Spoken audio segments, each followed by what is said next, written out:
General Science, Standard 7, Lesson number 6, Measurement of Physical Quantities. How are the various articles and materials shown in the picture measured? यहाँ पर आपको कुछ बच्चों articles दिए हैं और कुछ मटेरियल्स दिया हुआ है, कुछ पदार्थ यहाँ पर रखे हुए हैं। आपको क्या बताना है कि इसको आप किस प्रकार से मेजर करते हो। बहुत ही आसान है। वेजिटेबल्स यानी कि ब्रिंजल क्या है, वेजिटेबल है, तो हम वेजिटेबल्स को कैसे मेजर करते हैं, किलो में, ग्राम में। उसके बाद यहाँ पर एक रिम दिया हुआ है, एक रिम दिया हुआ है, इसका धागे का रिम दिया हुआ है। तो आपको ये धागे का जो रोल होता है, धागा आप कैसे मेजर करते हो, लेंथ है ना। तो लेंथ कैसे मेजर करते हैं, आप धागे की लेंथ मेजर करते हो। तो लेंथ कैसे मेजर करोगे, मीटर, सेंटीमीटर, मिलीमीटर, है ना। उसके बाद यहाँ पर स्पिनच रखा हुआ है। स्पिनच को आप बंच में मेजर करते हो, 1 bunch of spinach, 2 bunch of spinach, है ना। उसके बाद मिल्क रखा हुआ है। अब यहाँ तो मिल्क ग्लास में है, इसलिए मैं कहूँगी कि 1 glass ऑफ मिल्क। पर अगर यही मिल्क आप दुकान से खरीदने जाओ तो आप कैसे बोलोगे, 1 liter ऑफ मिल्क और ½ liter ऑफ मिल्क, ठीक है। इसके बाद यहाँ पे गोल्ड रिंग रखा हुआ है। तो गोल्ड कैसे मेजर करते हैं, आपको पता है, तोला या किलो, है ना। और यहाँ पर फ्लैग रखा हुआ है। तो फ्लैग जो है इसमें फ्लैग में जो है कपड़ा बंधा हुआ है। तो कपड़ा हम कैसे, अब फ्लैग कितने हैं, सॉरी, ये फ्लैग्स कितने हैं, फ्लैग्स जो है 3 फ्लैग्स है यहाँ पे। तो हम कहेंगे कि 3 फ्लैग्स है।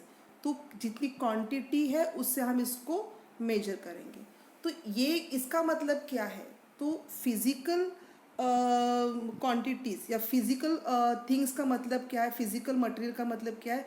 ये जो सब आपके सामने चीज़ें दिख रही है, जो आपको दिखाई देती है, आप उसकी क्वांटिटी को महसूस कर सकते हो, कितनी कम है, ज़्यादा है, छोटी है, बड़ी है ना, एक है या 2 है, या आप इसको मेजर कर सकते हो, काउंट कर सकते हो। तो ऐसे जो काउंटेबल जो थिंग्स होते हैं, उनकी हम फिज़िकल क्वांटिटीज़ को मेजर कर सकते हैं। तो फिज़िकल क्वांटिटीज़ मेजर करने के लिए बहुत सारे अलग अलग मेजरमेंट्स होते हैं, जैसे कि लेंथ है, डिस्टेंस है, उसके बाद टेम्परेचर है, वॉल्यूम है, स्पीड है। ये अलग अलग जो है फिज़िकल क्वांटिटीज़ मेजर करने की मेजरमेंट्स से अलग अलग मेजरमेंट्स होते हैं। तो आज देखते हैं कि हम डे टू डे लाइफ में भी बहुत सारे ऐसे थिंग्स होते हैं जिनको हम मेजर करते हैं। सुबह से लेकर शाम तक हम बहुत सारी चीज़ों का मेजरमेंट लेते रहते हैं।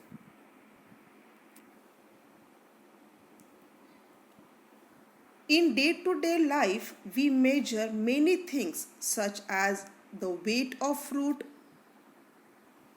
vegetables, food grains, temperature of the body, some liquids, volume of the liquids, density of the substance, density of the substance, the speed of the vehicle, etc. बहुत सारी चीज़ें होती है। सुबह से लेकर शाम तक हम बहुत सारी चीज़ों को मेजर करते हैं। सुबह उठते आप दूध वाले से दूध लेते हो तो 1 लीटर 2 लीटर का मेजरमेंट शुरू होता है। घड़ी देखते हो तो आप बताते हो कि घड़ी में कितने बजे है। मम्मी कहती है जल्दी करो, आधा घंटा बचा है, ये क्या हो गया, मेजरमेंट हो गया।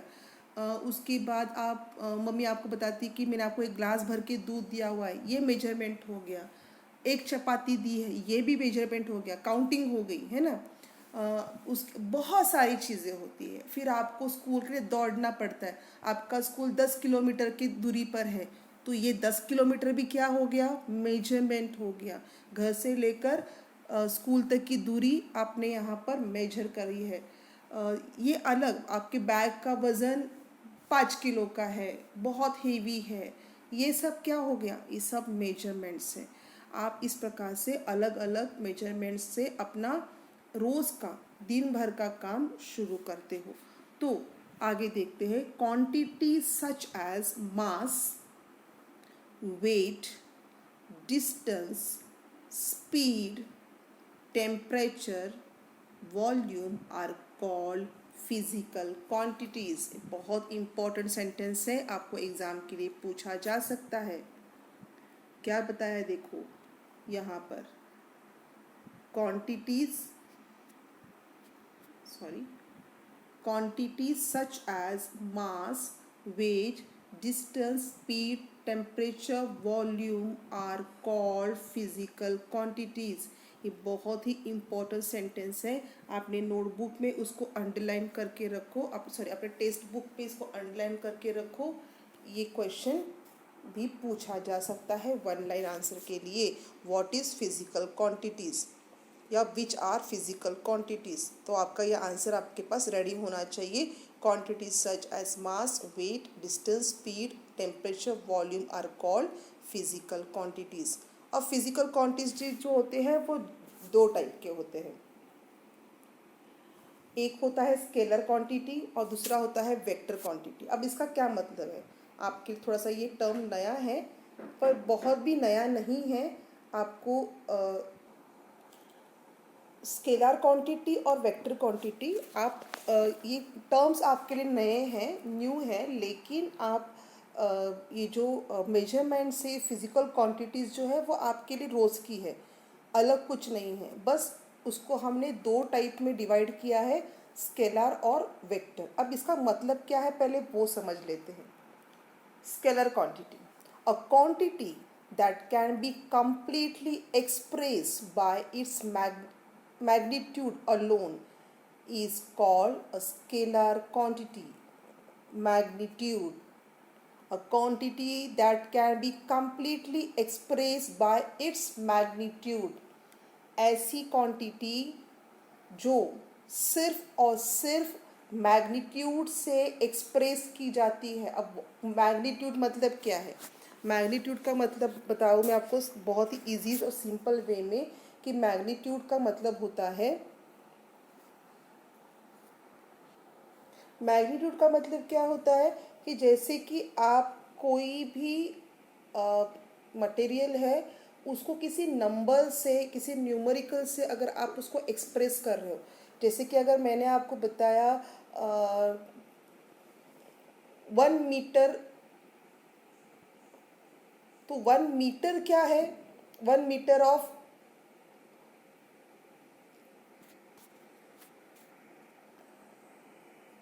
1 मीटर ऑफ दुपट्टा, तो दुपट्टा क्या है, एक 1 मीटर का है। तो यहाँ पे 1 मीटर क्या है, उसको आप नंबर से एक्सप्रेस कर रहे हो, इसको कहते हैं मैग्नीट्यूड।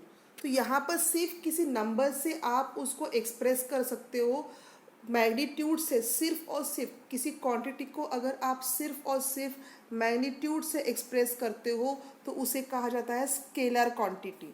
स्केलर, मैग्नीट्यूड से अगर आप एक्सप्रेस कर रहे हो तो उसे कहते हैं स्केलर क्वांटिटी।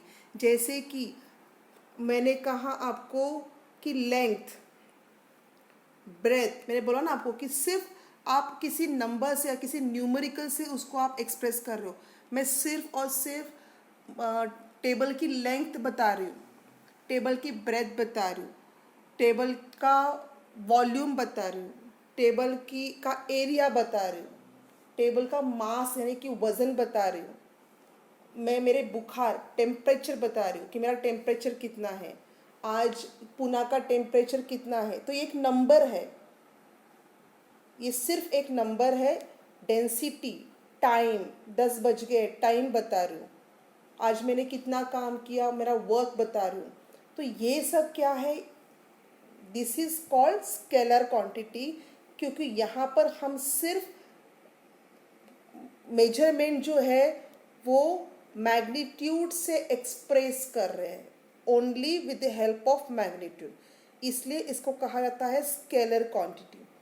समझ में आ रही बात। अगर कोई आप किसी टनल में से जा रहे हो, आप किसी गुफा में से जा रहे हो, तो मैं कहूँगी कि ये गुफा 1 किलोमीटर है, 1 किलोमीटर लंबी गुफा है, मैंने आज 1 किलोमीटर लंबी गुफा पार की। तो ये 1 किलोमीटर क्या है, ये उस गुफा की लेंथ है। तो यहाँ पर 1 किलोमीटर जो लेंथ मैंने बताई है वो उसकी मैग्नीट्यूड है, ये स्केलर क्वांटिटी है। ठीक है। आज मैंने बताया कि मुझे फीवर है, तो मुझे कितना फीवर है, मुझे आज 98 डिग्री फीवर है। तो ये मैं क्या बता रही हूँ आपको, क्वांटिटी बता रही हूँ कि मेरी फीवर का टेम्परेचर की क्वांटिटी कितनी है। तो ये हो गया स्केलर क्वांटिटी।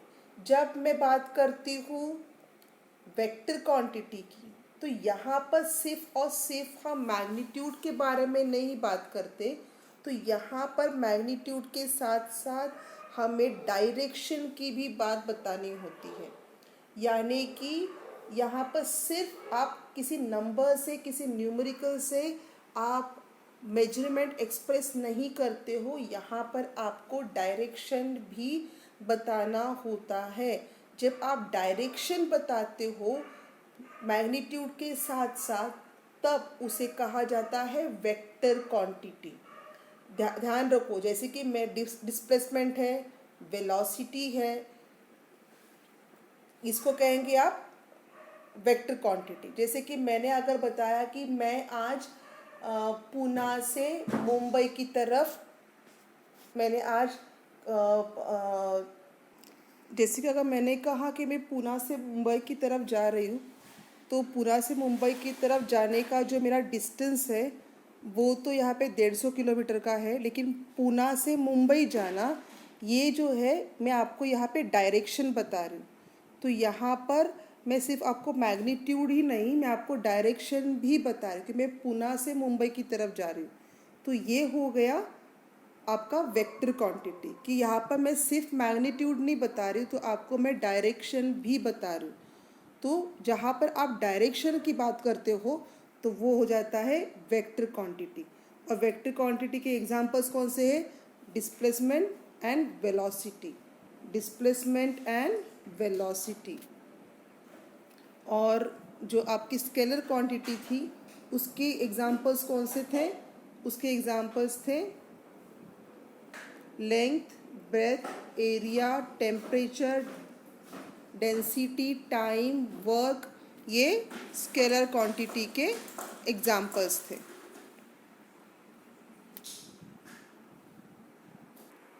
दूसरा यहाँ पर है मास एंड वेट। मास और वेट जो है यहाँ पर आप हमेशा कन्फ्यूजन होता है कि what is mass and what is weight. लोग हमेशा मास और वेट को एक जैसा समझते हैं, पर मास और वेट ये दोनों भी अलग अलग फिजिकल क्वांटिटीज़ है। So what is mass?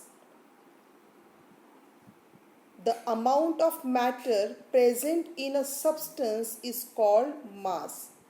The amount of matter present in a substance is called mass. आपको पता है कि कोई भी substance या कोई भी material जो होता है वो material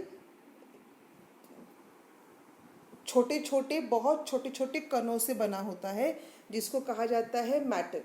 तो कितना अमाउंट है मैटर का उस सब्सटेंस में, उस पदार्थ में, उस मटेरियल में, उससे काउंट होता है उसका मास। ठीक है। तो मास मतलब the amount of matter present in a substance is called mass. Matter has a natural tendency to resist a change in its state which is called inertia. ध्यान में रखो, जो भी मैटर होता है वो मैटर को अपनी पोजीशन चेंज करने की अपनी खुद की नेचुरल टेंडेंसी होती है उसकी। यानी कि जब तक आप उसको मैटर को खुद ना कोई उसको बाहर से ढकलेगा नहीं, बाहर से उसको कोई पुश नहीं करेगा, या कोई बाहर से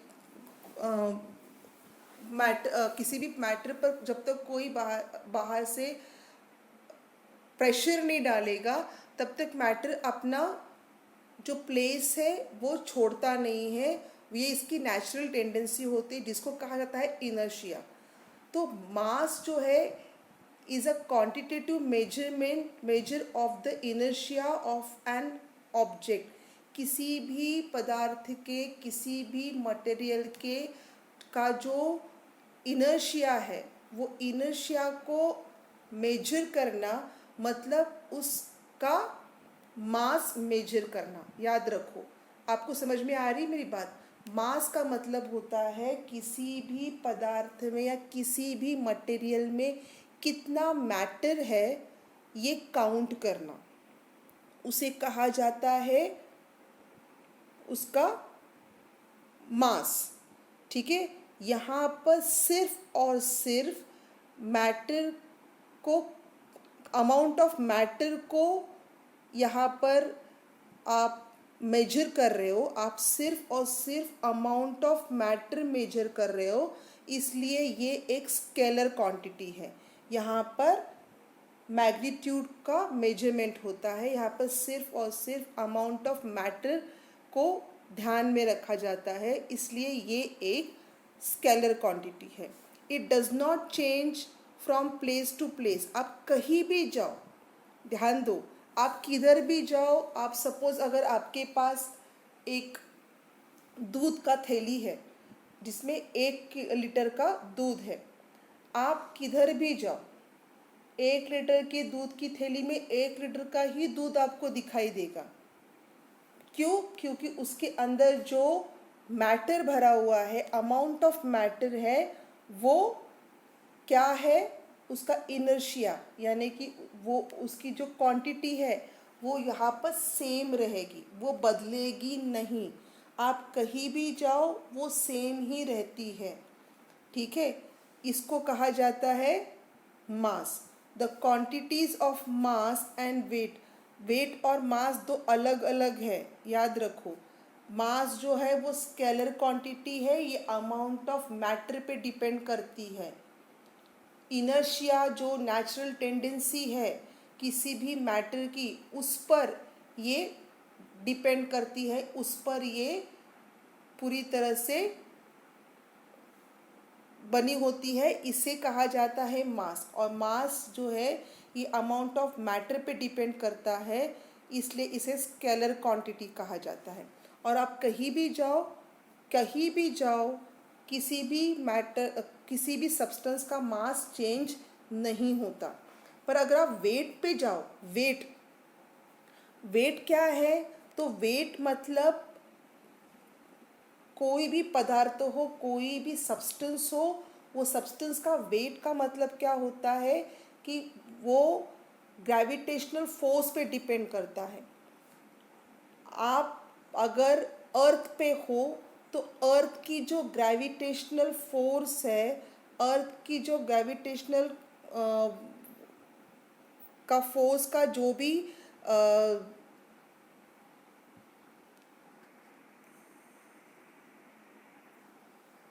ग्रेविटेशनल फोर्स का जो भी यूनिट है उस पर आपका वेट डिपेंड करता है। अगर आपने सपोज, अगर मेरा यहाँ पर अर्थ पे अगर वेट किया तो वो वेट अगर यहाँ पर आता है सपोज 60 kg, तो अगर मैंने मून पे जाकर अपना, चांद पे जाकर अपना वेट किया तो चांद की जो ग्रेविटेशनल फोर्स है चांद का वो अलग है। तो चांद पे जाने के बाद मेरा मेजरमेंट और मेरा वेट जो है वो चांद पर बहुत कम हो जाएगा, शायद 20 और 30 kg हो जाएगा। यानी कि यहाँ पर वेट जो है वो ग्रेविटेशनल फोर्स पे डिपेंड करता है, सब्सटेंस के अमाउंट ऑफ मैटर पे नहीं। और ग्रेविटेशनल फोर्स जो है वो डायरेक्शन पर काम करता है। ग्रेविटेशनल फोर्स कहाँ पर अप्लाई होता है? ऊपर से नीचे, नीचे की तरफ खींचता है ग्रेविटेशनल फोर्स सब्सटेंस को, और इसी वजह से आपका वेट अलग अलग जगह पे अलग अलग होता है। तो वेट जो है वो यहाँ पर डायरेक्शन और मैग्नीट्यूड पर काम करता है, इसलिए वो वेक्टर क्वांटिटी है।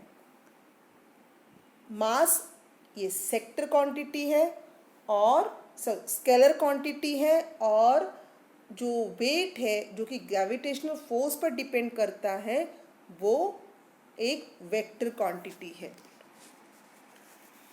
आगे देखते हैं, in everyday affairs we measures many different, हम यहाँ पढ़ रहे हैं, we measures many different physical quantities. As these physical quantities are different from each other, a specific unit is used to measure each quantity. Therefore, different units are used while measuring different quantities. अलग अलग physical quantities को major करने के लिए अलग अलग units को use करना पड़ता है। सपोज अगर मैं एक धागा या एक रोप को अगर मेजर कर रही हूँ तो रोप को मेजर करने के लिए मुझे या तो मैं फीट का इस्तेमाल करूँगी यूनिट का, या तो फिर मैं सेंटीमीटर का इस्तेमाल करूँगी, या मैं मीटर का इस्तेमाल करूँगी। यहाँ पर मैं किलोमीटर का इस्तेमाल नहीं करूँगी क्योंकि किलोमीटर ये बहुत बड़ा यूनिट है, बहुत बड़ा मेजरमेंट है। अगर मुझे घर से लेकर स्कूल तक का डिस्टेंस मेजर करना है तो मैं उसको मीटर में नहीं मेजर करूँगी, मुझे उसको किलोमीटर में मेजर करना पड़ेगा। समझे आप? तो इस प्रकार से आप किसको मेजर कर रहे हो उस हिसाब से, उस टाइप से आपका यूनिट चेंज होता है। तो डिफरेंट क्वांटिटीज़ के लिए, डिफरेंट चीज़ों के लिए डिफरेंट यूनिट होता है। Different physical quantities has different units. ध्यान में रखो, अलग अलग यूनिट्स होते हैं, अलग अलग पद्धति के मेजरमेंट्स होते हैं। यहाँ पर आज आपने क्या क्या देखा है? आज हमने देखा है कि स्केलर और वेक्टर क्वांटिटी क्या होती है। फिर हमने देखा कि मास और वेट का डिफरेंस क्या है, और हम देख रहे थे कि किस प्रकार से अलग अलग फिजिकल क्वांटिटीज़ के अलग अलग यूनिट्स होते हैं। ठीक है, नेक्स्ट इसमें हम स्टैंडर्डाइज मेजरमेंट देखेंगे। अभी हमने देखा ना कि यूनिट्स, तो यूनिट्स के हिसाब से हर एक के स्टैंडर्डाइज मेजरमेंट अलग अलग होते हैं। तो स्टैंडर्डाइज मेजरमेंट्स का मतलब क्या है ये हम अगले क्लास में देखेंगे। तब तक के लिए आप ध्यान रखें कि आपको स्केलर क्वांटिटी और वेक्टर क्वांटिटी और मास और वेट, इन दोनों का डिफरेंस ध्यान में रखना है क्योंकि एग्ज़ाम में आपको इसके डिफरेंस पूछे जाएंगे। आज तक के लिए इतना काफ़ी है। आप वीडियो को बार बार देखो और जो टेक्स्ट बुक में दिया गया है उसे आप पेज नंबर 41 और 42 को आप अच्छे से रीड करो तो आपको ये बात अच्छे से समझ में आएगी। धन्यवाद।